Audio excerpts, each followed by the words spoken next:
રૂપિયામાં બની જતી આ મીઠાઈ તમે આખો શ્રાવણ મહિનો ખાઈ શકો છો। Hello friends, welcome to kitchen art. આજે આપણે ખૂબ જ ઓછા ખર્ચમાં શ્રાવણ સ્પેશિયલ મીઠાઈ બનાવીશું। વ્રત કે ઉપવાસમાં પણ ખાઈ શકાય તેવી મીઠાઈ। તો ચાલો બનાવીશું। રેસીપી સારી લાગે તો લાઈક અને શેર કરજો। મારી ચેનલ ઉપર નવા હોય તો મારી ચેનલને સબસ્ક્રાઈબ કરી બાજુનું બેલ બટન દબાવવાનું ભૂલશો નહીં, જેથી કરીને તમને મારા નવા વિડીયોનું નોટિફિકેશન મળતું રહે। કોઈપણ રેસીપી જ્યારે બનાવીએ ત્યારે પરફેક્ટ માપ હોય તો પરફેક્ટ જ બને છે। 100% જો પરફેક્ટ બનાવી હોય તો 2 વાટકી સિંગદાણા લેવાના છે। જાડા તળિયાવાળી પેન લેશું અને 2 વાટકી સિંગદાણાને તેમાં એડ કરી તેને શેકી લેશું। ગેસની ફ્લેમ મીડિયમ ટુ લો રાખવાની છે। 4 મિનિટ આ રીતે આપણે રોસ્ટ કરશું એટલે સિંગદાણામાં ક્રેક પડવા માંડશે। જ્યારે ક્રેક પડવા માંડે ત્યારે ગેસની ફ્લેમ બંધ કરી દેવાની છે। એક દાણો લઈને તમારે ચેક કરવાનો, ફોતરા છૂટા પડવા લાગે તો સમજવાનું કે સિંગદાણા છે તે શેકાઈ ગયા છે। તો તમે જોઈ શકો છો આ રીતે તમારે હાથેથી ચેક કરી લેવાનો। એક દાણો સિંગદાણા સરસ રોસ્ટ થઈ ગયા છે, ક્રેક પણ પડી ગયા છે। હવે તેને આપણે ઠંડા કરી લેશું। ઠંડા કર્યા પછી હાથેથી આ રીતે આપણે મેશ કરશું। તો તમે જોઈ શકો છો ફોતરા છે તે આ રીતે સિંગદાણામાંથી છૂટા પડવા માંડે છે। આ રીતે શેકેલો બધો દાણો એકદમ દૂધ જેવો લાગી રહ્યો છે। હવે ફોતરા દૂર કરવા માટે પણ મારી પાસે એક ટ્રીક છે। દાણાને કઈ રીતે ફોતરામાંથી દૂર કરવા તેના માટે એક સરસ ટ્રીક છે। તેના માટે તમારે જારો લેવાનો છે અને આ જારામાં આપણે સિંગદાણા લઈ લેશું। પછી તેને હલાવશો એટલે ફોતરા છે તે બધા નીચે આ રીતે થાળીમાં જમા થઈ જશે। તો છે ને એકદમ ઇઝી મેથડ। બસ આ રીતે તમારે બધા દાણા છે તે લઈ લેવાના છે। તો ફોતરા આ રીતે આપણે દૂર કરી લેશું।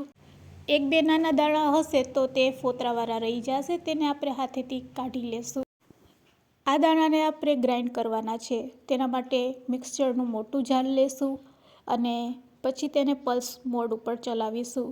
પલ્સ મોડ ઉપર ચલાવીને ગ્રાઇન્ડ કરશું તો આપણો આ રીતે છૂટો પાવડર છે તે તૈયાર થશે। સિંગદાણામાંથી તેલ રિલીઝ ન થાય તેનું ખાસ ધ્યાન રાખવાનું છે। આ રીતે પાવડર ફોર્મમાં આપણે સિંગદાણાને ક્રશ કરવાના છે। પછી મોટા વાસણમાં આ રીતે તેને ચારી લેશું। જે મોટા કણ રહી ગયા છે તેને નાના મિક્સર જારમાં લઈ અને ફરીથી પલ્સ મોડ ઉપર આપણે ક્રશ કરી લેશું। આ રીતે આપણે એક પાવડર તૈયાર કરવાનો છે સિંગદાણાનો। જ્યારે આ રીતે ભૂકો તૈયાર થઈ જાય એટલે તેને મિક્સ કરી લેશું। દાણેદાર ભૂકો તૈયાર કર્યા પછી સ્વાદ માટે એલચી પાવડર એડ કરશું અને 2 ચમચી જેટલો મિલ્ક પાવડર એડ કરવાનો છે। ઇઝીલી 10 રૂપિયાના પેકેટમાં બજારમાં મળે છે। તો 1 પેકેટ જેટલો મિલ્ક પાવડર ઓપ્શનલ છે, એડ કરવો હોય તો કરી શકો છો। ચાસણી રેડી કરવા માટે કઢાઈ લેશું અને તેમાં સાકર એડ કરવાની છે। તે જ વાટકીના માપથી 1 વાટકી સાકર, અડધી વાટકી જેટલું પાણી। ગેસની ફ્લેમ ચાલુ કરી હવે સાકરને પહેલાં મેલ્ટ કરી લેશું। સાકર મેલ્ટ થાય છે ત્યાં સુધી આપણે એકદમ લો ફ્લેમ રાખશું। સાકર મેલ્ટ થઈ જાય પછી આપણે ગેસની ફ્લેમ મીડિયમ કરી દેવાની છે અને મીડિયમ ટુ લો ફ્લેમ ઉપર એક તારની ચાસણી આપણે તૈયાર કરવાની છે। વચ્ચે વચ્ચે આપણે આ રીતે ચેક કરતા જઈશું।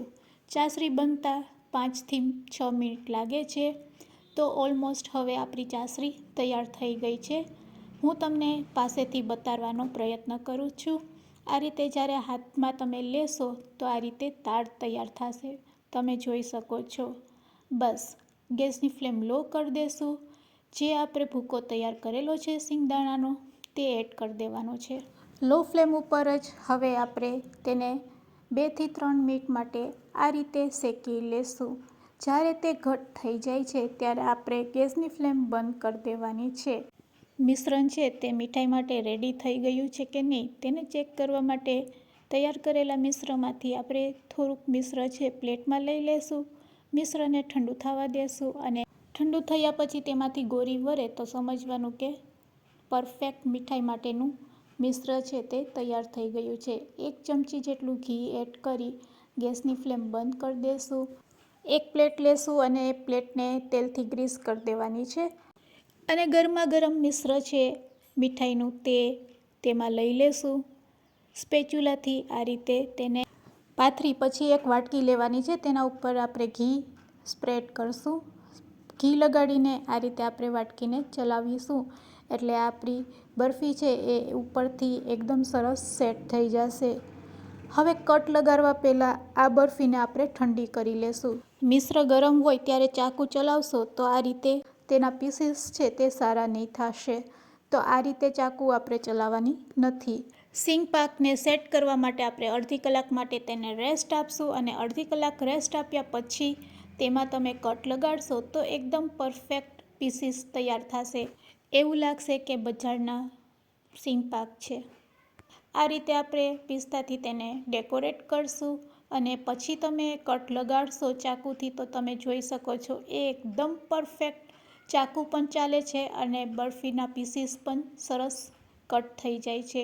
ઇઝીલી પ્લેટમાંથી આ રીતે છૂટા પણ પડી જશે અને ખાધા પછી તમે પણ કહેશો વાવ. ફક્ત 50 રૂપિયામાં તમે પણ ઘરે સિંગ પાક બનાવી શકો છો અને આખા શ્રાવણ મહિનામાં ખાઈ શકો છો. બજારના સિંગ પાક કરતાં શુદ્ધ અને ચોખ્ખો આ રીતે સિંગ પાક ઘરે બનાવો. નાની નાની બાબતનું ધ્યાન રાખશો તો એકદમ પરફેક્ટ બનશે અને એકવાર બનાવ્યા પછી વારંવાર બનાવશો. આવી રેસીપી નવી જોવા માટે મારી ચેનલને સબસ્ક્રાઈબ કરી લેજો. વિડીયોને એન્ડ સુધી જોયો હોય તો એક લાઇક જરૂરથી આપજો અને હા, તમારા ફ્રેન્ડ્સ, મિત્ર અને ગ્રુપમાં શેર કરવાનું ભૂલશો નહીં. કોમેન્ટ કરીને તમે કહેજો કે તમે ક્યાંથી જોઈ રહ્યા છો. Thanks for watching. ફરી મળીશું એક નવી રેસીપી સાથે.